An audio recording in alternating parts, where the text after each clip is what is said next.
ఆర్థిక పరిస్థితులను క్రమబద్దీకరించడం, ఖర్చులను తగ్గించుకుని అభివృద్ధి, సంక్షేమానికి సమపాళ్లలో నిధులు వెచ్చించాలని ఏపీ ప్రభుత్వం భావిస్తోంది. అప్పులు తగ్గించి ఆదాయం పెంచుకునే మార్గాలను ఏపీ సర్కార్ అన్వేషిస్తోంది. కూటమి ప్రభుత్వం 5 వారాలుగా అప్పు తీసుకోవడం లేదు. వస్తున్న ఆదాయంతోనే జీతాలు, పెన్షన్లు చెల్లిస్తోంది.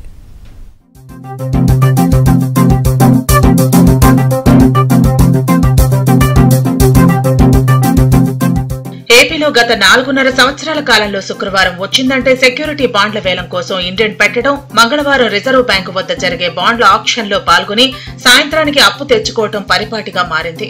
కేంద్ర ప్రభుత్వం ఏపీకి ప్రతి ఏడాది ఎఫ్ఆర్బీఎంలో ఇచ్చే లిమిట్స్ దాటి గత 4 సంవత్సరాల కాలంలో కేంద్రం అదనపు పరిమితులను కూడా మంజూరు చేసింది. దీంతో ఏపీ ప్రభుత్వం అందిన కాడికి అప్పు తెచ్చుకుంది. పీకల్లోతు అప్పులో కూరుకుపోయింది.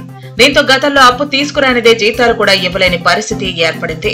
2024-25 ఆర్థిక సంవత్సరానికి ఏపీ ప్రభుత్వానికి కేంద్రం 43,000 కోట్ల రూపాయల ఎఫ్ఆర్బీఎం కింద అనుమతి ఇచ్చింది.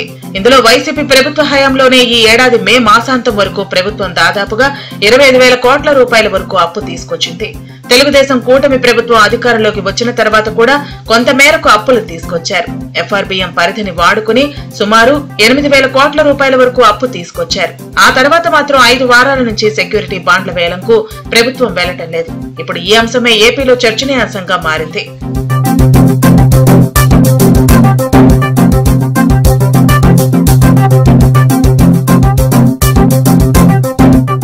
ఏపీలో ఆదాయ సముపార్జన శాఖలైన వాణిజ్య పనులు, రిజిస్ట్రేషన్, మైనింగ్, ఎక్సైజ్ వంటి పలు శాఖల ద్వారా ప్రతి వారం ఖజానాకు ఆదాయం సమకూరుతూ ఉంటుంది.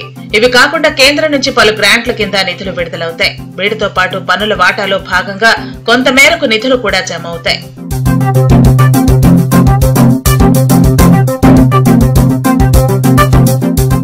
ఈ నిధులతో ప్రస్తుతం ప్రభుత్వం ఉద్యోగులకు జీతాలు, పెన్షన్ల రూపంలో 5,500 కోట్ల రూపాయలు, సామాజిక భద్రతా పెన్షన్ల కింద వృద్ధులు, వికలాంగులు, వితంతువులకు 2,400 కోట్ల రూపాయల వరకు 1వ తేదీనే ఇవ్వాల్సి ఉంది.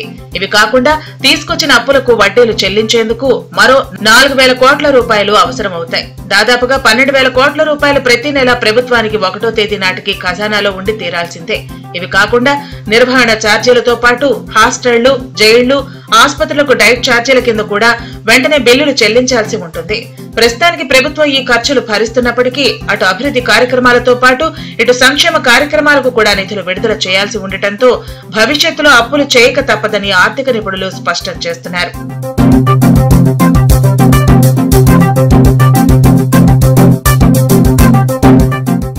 ఇవి కాకుండా గత ప్రభుత్వం వదిలి వెళ్లిన బకాయిలతో పాటు కాంట్రాక్టర్లకు బిల్లులు చెల్లించకపోవడంతో వీరంతా హైకోర్టును ఆశ్రయించారు. వీరికి బిల్లులు చెల్లించాలని హైకోర్టు ఆదేశించినప్పటికీ పట్టించుకోకపోవడంతో కాంట్రాక్టర్లు కోర్టు ధిక్కార కేసుల కింద పిటిషన్లు వేశారు. ప్రస్తుతం వీటిపై కోర్టు తగిన ఆదేశాలు ఇవ్వటం ప్రారంభించింది.